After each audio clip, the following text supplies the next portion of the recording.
This is not weather for fat people, fat middle-aged men with long hair. Do you know something? Life is. Sometimes I kind of struggle with getting old. That sounds really ridiculous because there's a well-known saying: "Never regret growing old," because it's a privilege denied to many. You know, it doesn't seem that long ago that I was walking about 30 waist, never had any grey hair, and then all of us, going out drinking for days, no hangovers, and then in the blink of an eye, that young kid is being replaced by an aging, overweight, middle-aged man. And it's funny. Do you know as well? Also, life's tragedy is we come wise too late. Particularly since I've got to 40, I start to have so many regrets looking back on my past. 19, 20, 21, thinking, oh God, I wish I could go back and turn time, and I wish I didn't hang around with him. I wish I didn't even listen to that music. I wish I didn't make myself available to pawn life. And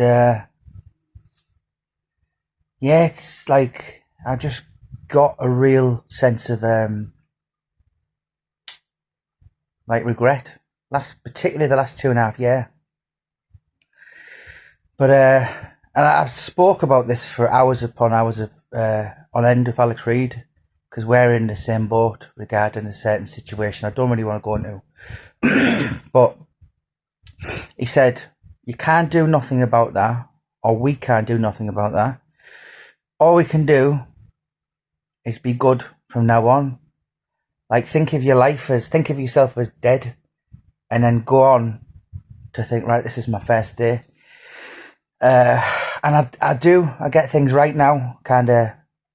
I don't really have any friends, but I've got one. Connor's my best mate, but I do not have. I like it that way. I'm closed off, and I'm safe from people making lies up or, just like stupid influences, and go to work. And when I go to work, I come home and then I write. And that's a very healthy pattern for me, because say I come home, go to work, and then I don't write, then I start kind of thinking, what can I get up to now? What kind of trouble can I get up to? So I know my demons, and I think it's important you know your own demons, because I didn't years ago, and kind of when I was stressed out and a bit mentally shot, I would put myself around people and get worse. Where now I'll take a step back in life and I'll think, right, and I always think the world can wait, and if it takes me a day or two to kind of snap out of it, but ultimately I'm writing makes me being creative gives me that discipline. It helps me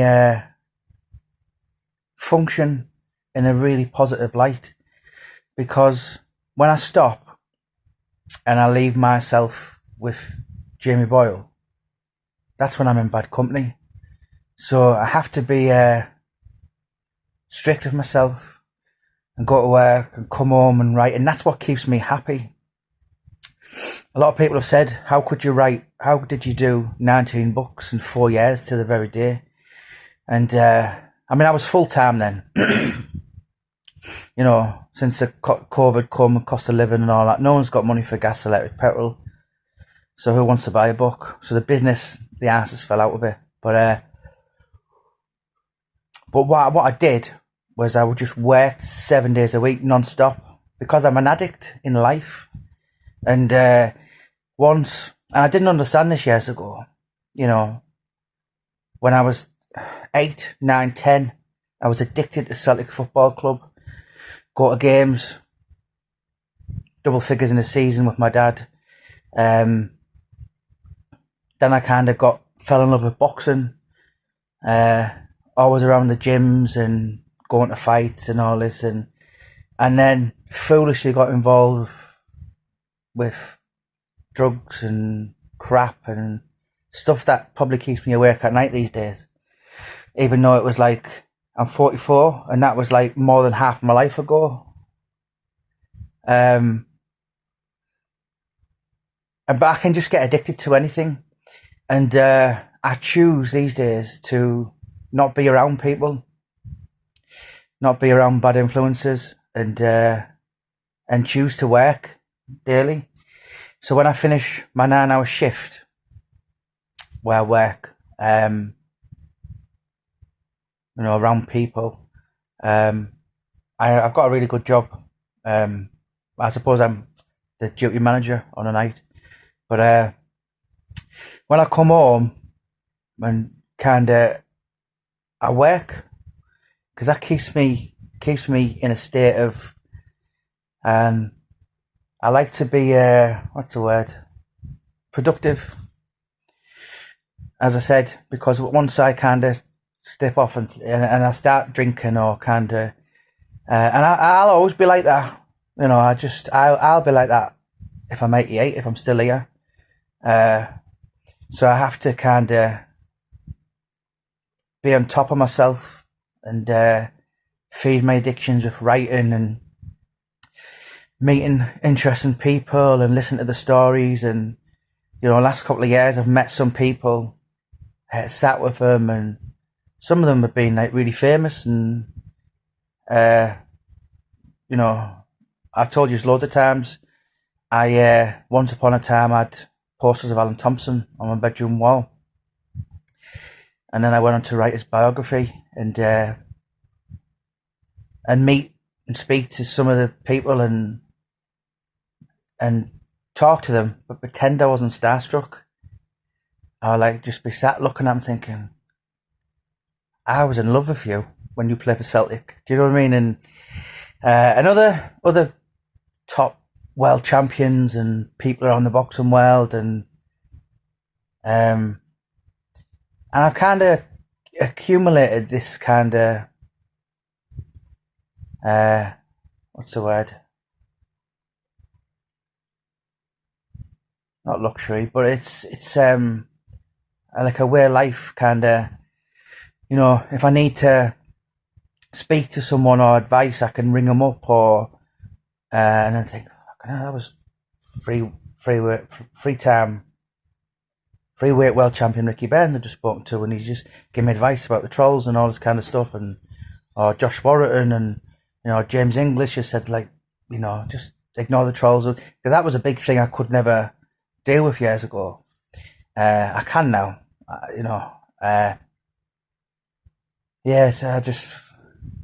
I've always found great humour in, Oscar Wilde said, life is too serious a thing to be taken seriously about. You can never talk serious about life because it's too serious. It's too much of a big thing. And I kind of just keep myself busy, and if I'm going to be quite honest, I am a right little simpleton. I'm so simple. I would literally have iron brew and sausage sandwiches every day of my life. And I'm kind of, instead of sitting drinking wine and all that crap and the shit I used to do years ago, I finish work and think, right, I'm going to sit down now, put my headphones on and listen to whoever give me an interview, and just sit and type, or sometimes I'll invent stories. Not stories, because I don't really write fiction, but sometimes I have to be a bit deep and meaningful and quite philosophical, and describe places like the East End of London and Jack the Ripper, Pie and Mash, Jelly's Eels, West Ham, Chas and Dave. Blah, blah, blah. Do you know what I mean? I kind of, it keeps me busy and it keeps me happy. It keeps me afloat. And that's why I think I'll always write, like, because it's a positive influence. And there's another saying in life, which is something like, if you're not doing for what you're, if basically you're not doing your first love in life, then you're wasting your time. If anyone has a passion in kind of playing guitar or something, go busking. Do you know what I mean? There's a lot of, when I started writing, I was just interested in really weird, different, strange, unique people. Paul Sykes alone, them first 2 books got me into writing. And when I'd done the first 2 books and they got started to be a film, Amazon bestsellers, and I was like, now what? Because I'm an addict. And I was like, you know, and that's why I just was relentless then. I've written 6 books in 1 year. Would have been 7, but I delete one. And they're all really big, lengthy books as well. I don't kind of write. I know certain people put pamphlets, like really thin books, and I look at some sometimes and I think I'd thicker pamphlets off the Jehovah's Witnesses through my door, and people are trying to pass them off as a book. But yeah, that's just how I live, and that what kind of keeps me sane and positive, and I will always have that. I will always have that. I'll always be very aware that the silly crap nonsense that I was involved with when I was 22, addicted to crack cocaine and all that kind of, I hate even saying that, but you know, it's just so not what I am now. But as I said, it was that was like half my life ago, and I lost everything, stuff which keeps me awake at night now. Certain situation, scenario, which is I have to live with that for the rest of my life, because it was no one else is doing but me. And keeps me, as I said, I've got Witter's done, Ray Morton's done, Michael Shower's done, Nick Mannor's done, so they're going to be released this year, or obviously this legal thing which is going. So once that's kind of done, and then I'll have Mickey Duff's done by then, Brian Clough's done by then, and I think I'll always release 1 or 2 books a year. It's not just about writing books and trying to be someone in my life and try to do good things, and it's about knowing my own demons. So I know if I'm researching Brian Clough for 6 months, to the point where I've started talking like him and bought green jumpers and it's just harmless, silly banter. But as I said, it keeps me happy because I'm a simpleton. But it's also about knowing your own demons, and I'm very aware of mine.